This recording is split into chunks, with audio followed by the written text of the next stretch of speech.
और ये जो राजेंद्र नगर है ना, ओल्ड राजेंद्र नगर, यहां पर आपको जज्बों का, उम्मीदों का, निराशाओं का अनगिनत कहानियां सुनने को। नमस्कार साथियों, यूपीएससी यानी यूनियन पब्लिक सर्विस कमीशन, संघ लोक सेवा आयोग एक ऐसी संस्थान जो लाखों छात्रों की ज़िंदगी बनाती है, तो उनसे कहीं ज़्यादा छात्रों की ज़िंदगी बर्बाद कर देती है। एक ऐसा एग्ज़ाम, एक ऐसा इम्तिहान जो छात्राओं की आशाओं, छात्रों को निराशाओं की अनगिनत कहानियाँ प्रदर्शित करती है। हर साल लगभग इसमें 11 लाख छात्र इस एग्ज़ाम में बैठते हैं और सफलता मात्र कुछ सूक्ष्म लोगों को ही मिल पाती है। इसका जो सफलता का रेशियो बहुत ही सूक्ष्म है, सक्सेस रेट बहुत ही कम है। लगातार सीटों में गिरावट, लगातार विद्यार्थियों या एस्पिरेंट्स जो बोलते हैं यूपीएससी के, उसकी संख्या में बढ़ती भी जा रही है। तो देखिए, ये निराशाओं आशाओं की अनगिनत कहानियाँ दिखाती है। एक ऐसा इम्तिहान जो शायद इस भारत की सबसे जो टफेस्ट एग्ज़ाम कहा जाता है। जब अंग्रेज़ यहाँ पे शासन कर रहे थे तो उन्होंने रेलवे के बाद जो सबसे बेहतरीन चीज़ इस भारत को दिया वो यूपीएससी एग्ज़ाम था। लेकिन अभी के टाइम में यूपीएससी को क्रैक करना अपने आप में एक अलग विषय है। यूपीएससी की सफलताओं के ऊपर बात तो सभी करते हैं, लेकिन यूपीएससी की असफलताओं के बाद शायद ही कुछ लोग करते हैं या शायद नहीं भी करते हैं। तो मैं एक मशहूर शायर, जो आलम इकबाल साहब ने एक मशहूर शायर लिखी थी, मैं उस शायर से इस वीडियो की शुरुआत करना चाहूँगा। सितारों से आगे जहाँ और भी है, सितारों से आगे जहाँ और भी है, इश्क के इंतहा और भी है, अभी इश्क के इंतहा और भी है। तू शाहीन है परवाज है काम तेरा, तू शाहीन है परवाज है काम तेरा, तेरे सामने आसमां और भी है। एक ऐसा परीक्षा जो महाभारत की जो अभिमन्यु का जो चक्रव्यूह था उस तरह है, क्योंकि इसमें एंट्री तो आसान होती है लेकिन एग्जिट होना बहुत बहुत मुश्किल होता है।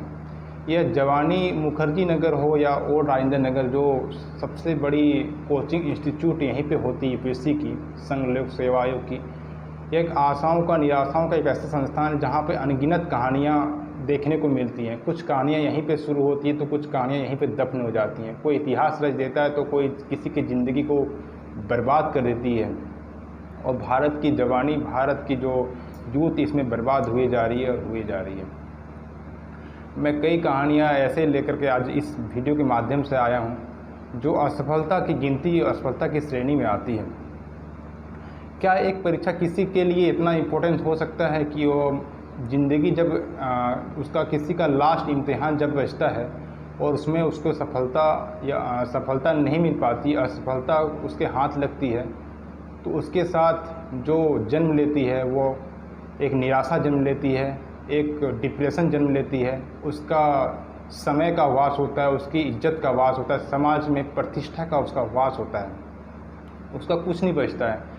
हम तो लाखों हजारों कहानियाँ पढ़ लेते हैं सफलता का, लेकिन असफलता के ऊपर उससे प्रेरणा लेते हैं, लेकिन असफलता के ऊपर कोई बात नहीं करता है। असफलता साल दर साल सीटों में इतनी गिरावट होते जा रही है। असफलता के कुछ प्रमुख बिंदु हैं जो इस वीडियो का सबसे प्रमुख उद्देश्य है, जिस पर बात करना शायद इस वीडियो का मतलब मेरे लिए, मेरे जीवन की एक उपलब्धि होगी, ताकि मैं मतलब मोटिवेट कर सकूँ कि इसके मतलब साइड इफ़ेक्ट भी होते हैं, कुछ पॉजिटिव है तो कुछ नेगेटिव चीज़ें भी होती है। इसकी असफलता के ऊपर बात करना बहुत ही आवश्यक है। सबसे पहले जो असफलता का जो पैमाना है ये बहुत ज़्यादा है। सक्सेस रेट जो है वो बहुत सूक्ष्म है। असफलता ऑलमोस्ट 99% है और सक्सेस रेट ऑलमोस्ट 1% से भी नीचे है।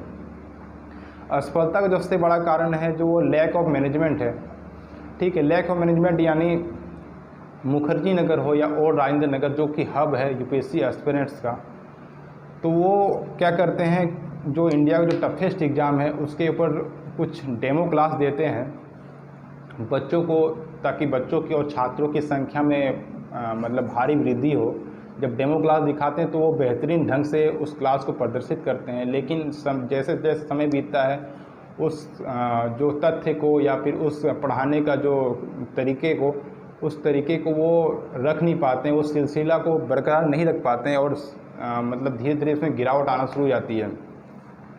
तो इसमें जो मैनेजमेंट का सबसे बड़ा इशू आता है, हालिया दिनों में आपने देखा होगा कि अभी मुखर्जी नगर में कोचिंग सेंटर्स में आग लग गई, छात्रों के बीच में भगदड़ मच गई। कोई छात्र खिड़की से कूद रहा है, तो कोई मतलब छत से कूद रहा है, तो कोई कहीं से भाग रहा है। तो इसमें मैनेजमेंट का सबसे बड़ा इशू है। और उसकी दूसरी सबसे जो प्रमुख कारण है कि लगातार नित प्रतिदिन जो यूपीएससी क्या है, यूपीएससी नित प्रतिदिन अपने सिलेबस में चेंजेस करते आ रही है। आप देखेंगे, अगर आप 15 से 20 साल पहले या 10 साल पहले देखेंगे तो यूपीएससी का सिलेबस कुछ और था, और अभी के टाइम में जो सिलेबस इसका इतना बड़ा हो चुका है, जिसको पढ़ पाना, जिसको शायद ख़त्म करना बहुत ही मुश्किल होता है। हर एस्पिरेंट्स जब दिल्ली आते हैं कुछ सपने को लेकर, तो उनको लगता है कि हम 1-2 साल में इस एग्ज़ाम को क्रैक कर लेंगे, लेकिन जो हकीकत है, जो ग्राउंड रियलिटी है, कुछ और ही बताती है, कुछ और ही दर्शाती है। क्योंकि नित नए दिन नए चेंजेस आ रही है। जो फास्टेस्ट ग्रोइंग इकोनॉमी है, फास्टेस्ट ग्रोइंग कंट्री है, हर नई चीज़ बहुत तेज़ी से बढ़ती हुई जा रही है। इस कॉम्प्लेक्स डेमोक्रेसी के जो सबसे टफेस्ट एग्ज़ाम यूपीएससी है, इसमें जो सिलेबस है वो इतनी बढ़ चुकी है, लेकिन जो पढ़ाने का तरीका है वो बहुत ही पुराना है। ओल्ड मेथडोलॉजी, यानी पुराना तरीका को आज भी वहाँ के टीचर यूज कर रहे हैं और ख़ुद को अपडेट नहीं कर पा रहे हैं, खुद को अभी के आधुनिकता के समय जो उसके सिलेबस के अकॉर्डिंग उनको नहीं पढ़ा पा रहे हैं। सबसे बिहार की मिट्टी जो है, बिहार की मिट्टी जवान होती है, और वो वहाँ के बच्चे मुखर्जी नगर आके बैठ जाते हैं एक नए सपने को लेकर, एक नई उम्मीद को लेकर के। क्योंकि उनका जो हमारा जो भारत संस्कृति, हमारा भारतीय कल्चर है, हमारी जो भारतीय पहचान है, वो फार्मिंग से रहा है, कृषि से रहा है। मोस्टली बच्चे, अधिकतम बच्चे यहाँ किसान परिवार से आते हैं, गरीब परिवार से आते हैं, और उनको उस तरह से पैसे को एफर्ड नहीं कर पाते हैं, क्योंकि उनका जो खर्च है, उनका जो कोचिंग में खर्च हो, चाहे एजुकेशन में खर्च हो, रहने खाने का जो खर्च है, वो एफर्ड नहीं कर पाते हैं।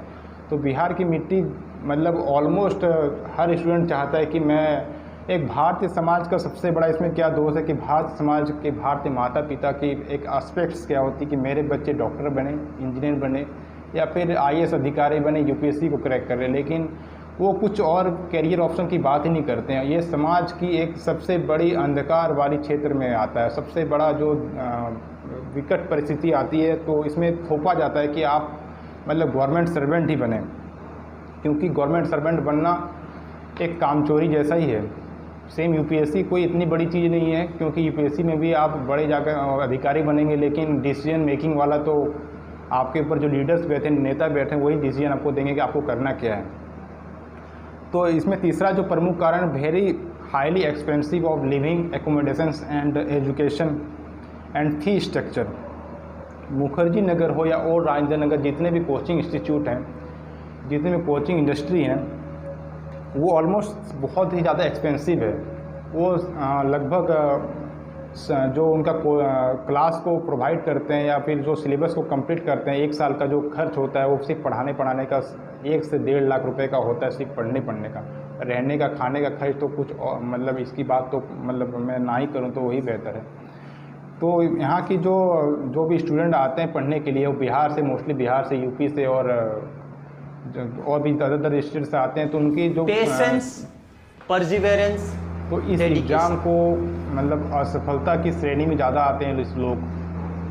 थर्डली जो चीज़ आता है, इसमें फेक एडवर्टीजमेंट होता है। फेक एडवर्टीजमेंट मतलब जो कोचिंग संस्थान जितने भी हैं, मतलब संस्थान है, वो संस्थान एक्चुअली जो दिखाते हैं कि हमारे यहाँ से इतने सफल छात्र हुए, सफलता का वो लोग तो मतलब प्रदर्शन जरूर करते हैं, चाहे वो एडवर्टीजमेंट के जरिए हो, चाहे बैनर के जरिए हो, चाहे सोशल मीडिया के जरिए हो, चाहे इंटरनेट के जरिए हो, वो तो करते तो हैं, लेकिन वो एक्चुअली जो आंकड़ा होता है, वो जो डेटा होता है, वो डेटा को छुपा देते हैं, वो किसी और को डेटा ले आते हैं। लेकिन असफलता का जो डेटा वो दिखाते ही नहीं है कि हमारे यहाँ से इतने छात्र जो इनरोल हुए थे, लेकिन इतने छात्रों ने, केवल इतने छात्रों ने सफलता प्राप्त की। कोई अपनी रियलिटी को नहीं दिखाता है। चौथा सबसे इसमें जो सीट्स की जो लिमिटेड सीट्स है, साल 2013 से लेकर के जो अभी 2023 तक का जो जितने भी यूपीएससी हर साल जो कंडक्ट करती है एग्ज़ाम को, सीट्स दर साल घटती हुई जा रही है। आप देखेंगे पाएंगे आज से 10 साल पहले जो सीट्स हुआ करती थी वो ऑलमोस्ट 1100 के समथिंग हुआ करती थी, लेकिन आज के समय में वो सीट्स घटकर 950, 933, 934, 940 के अप्रोक्स रह गई है, जो बहुत ही बड़ा चिंता का विषय है, बन के रह गया है। क्योंकि साल दर साल यूपीएससी के छात्रों, यूपीएससी के एस्पिरेंट की संख्या बढ़ती हुई जा रही है और सीटों की संख्या घटती हुई जा रही है। और इसमें सबसे बड़ा जो रोल है वो एजुकेशन इंडस्ट्री का है। जो एडटेक यूनिवर्सिटी जितनी भी हैं, एडटेक इंस्टीट्यूशन जितने भी हैं, वो इतने बड़े प्रोपोगंडा फैलाते हैं। वो सिर्फ यही बताते हैं कि अगर आपकी लाइफ का जो कोई गोल है तो वो सिर्फ आपका सरकारी नौकरी है या फिर मतलब यही यूपीएससी क्रैक करना ही उनके जीवन का अल्टीमेट गोल होता है। तो ये उनको इतना ग्लैमराइज करते हैं, इतना बार बार दिखाते हैं कि नहीं तू मतलब तैयारी कर, तू मतलब और साल जितने 5 साल लगा दिए 2 साल और लगा, तुमको ज़रूर तुमको सफलता मिलेगी, तू करेगा, तू क्रैक करेगा, तू पढ़ेगा। बहुत सारे उसको लोग प्रलोभन दिए जाते हैं ताकि वो अपना बार बार फ़ी को जमा कराए और वो कोचिंग इंडस्ट्री अपना दिन प्रतिदिन मतलब अपना इंडस्ट्री को बढ़ाए, अपना धन के ऊपर अपना अस्मिता को बढ़ाते रहे, अपना धन कमाते रहे और जो छात्र आते हैं उनको उनके साथ खिलवाड़ करते रहे। तो देखिए ये एक विषय सिर्फ कोचिंग इंडस्ट्री का नहीं है, हमारे समाज का, हमारी सरकार का और जितने भी जो व्यवस्था है ये उनके भी दोष है। ये उनके कारण ही जब ये असक्षम हो जाते हैं रोज़गार देने में, तब ये इंडस्ट्री फलती फूलती है। क्योंकि सरकार असक्षम हो जाती है रोज़गार देने में, समाज असक्षम हो जाती है, फिर या जितनी व्यवस्था असक्षम हो जाती है, तब ये जाकर के एडटेक यूनिवर्सिटी फलती फूलती है। तब जाके ये जो मोटिवेशन इंडस्ट्री जो पैदा लेती है, बताते हैं कि नहीं आप तैयारी करते हो, लेकिन जिसने 8 साल गंवा दिए अपने जीवन का, जो प्रोडक्टिव साल था उसके जीवन जवानी के, जो 8 से 10 साल जो प्रोडक्टिव साल थे, जो जीवन में बहुत ऊंचाई को छू सकता था, वो यूपीएससी ने उनको बर्बाद कर दिया। यूपीएससी ने उनको, उनके हाथ में सिर्फ निराशा लगी, उनके सोच का, उनके प्रतिष्ठा का समाज में उनका वास हो गया, उनके जीवन बर्बाद हो गई। हालांकि सरकार ने अभी कुछ इसमें कदम भी उठाए हैं। अगर आपको असफलता मिलती है, आप कुछ नंबर से चूक जाते हैं इंटरव्यू में, अगर 5 से 10 नंबर चूक जाते हैं, तो एक संस्थान है, सरकारी संस्थान, जिसके sport authority of India SAI, वो उनको रिक्रूट करते हैं। इसकी वैकेंसी शायद मेरे नॉलेज से शायद 10 से 20 सीट्स हर साल निकालती है, लेकिन 20 सीट से ही केवल असफलता के जो इतने लंबे जो लाइन लगी है छात्रों की, उनका क्या होगा? उनकी जीवन तो बर्बाद हो गई ना। तो मैं यही कहूँगा, इसमें बहुत सारे रीजन्स हैं, बहुत सारे कारण, और भी मैं आगे वीडियो में रखूँगा, लेकिन असफलता के ऊपर बात करना बहुत ज़रूरी था। सोशल मीडिया का इसमें बहुत बड़ा रोल है। सोशल मीडिया क्या करती है, चाहे न्यूज़ इंडस्ट्री क्या करती है, जो सफल छात्र होते हैं उनका बार बार इंटरव्यू लिया जाता है, उनके बताया जाता है कि ये रिक्शा वाले के लड़के ने यूपीएससी को क्रैक किया, ऑटो चालक के लड़के ने यूपीएससी को क्रैक किया, चाहे किसान के बच्चे ने यूपीएससी को क्रैक किया। लेकिन ये नहीं दिखाता कि ऑटो चालक के और भी बच्चे थे, रिक्शा चालक के और भी बच्चे थे, किसान फैमिली से और भी बच्चे आए थे जो असफल हो गए, उनके बारे में कोई कहानी नहीं बताता है। सफलता के छात्र सफल कहानी सुना के लोगों को प्रेरणा तो जरूर देते हैं, लेकिन असफलता की कहानी को कोई नहीं सुनाना चाहता है। ये सोशल मीडिया को चाहिए कि वो असफलता की भी कहानी हमारे बीच में लेकर के आए, ताकि लोगों को लगे कि ये असफल किस कारण हुए, किस कारण यूपीएससी क्या मांगती है, यूपीएससी की डिमांड क्या है, प्रीलिम्स में क्या डिमांड है, मेंस में क्या डिमांड है, इंटरव्यू में क्या डिमांड, सारे को रखे, तब जाकर के एक होलिस्टिक नेचर बन पाएगा, होलिस्टिक अप्रोच बन पाएगा। इस एजुकेशन इंडस्ट्री में एक नया मोड़ मिलेगी, एक नई दिशा मिलेगी, और नए नए करियर ऑप्शन के बारे में बताना चाहिए कि नहीं, अब यूपीएससी के अलावा भी जीवन खत्म हो जाना नहीं होता है, यूपीएससी के अलावा भी बहुत सारे रास्ते होते हैं जीवन में आगे बढ़ने का। तो ये कोई नहीं दिखाता है, सिर्फ सफलता को बात करते हैं, लेकिन असफलता के ऊपर भी बात करना बहुत ही आवश्यक है, ताकि हमारा एक समाज, हमारी देश, हमारा जो, उसको एक नई दिशा मिल सके, एक नए करियर ऑप्शन मिल सके, उसको रोज़गार मिल सके। धन्यवाद। मैं अगर मेरी बात को अगर सही में मायने में अच्छी लगती है तो मैं हमेशा आपके लिए एक नए कंटेंट, नए मतलब विचार लेकर के आया करूँगा, नए नए नॉलेज को आपके सामने प्रोवाइड किया करूँगा। धन्यवाद। मेरे इस वीडियो में से अगर कुछ आपको सीख मिलती है तो मेरे चैनल को लाइक करें, सब्सक्राइब करें, शेयर करें। धन्यवाद। जय हिंद, जय भारत।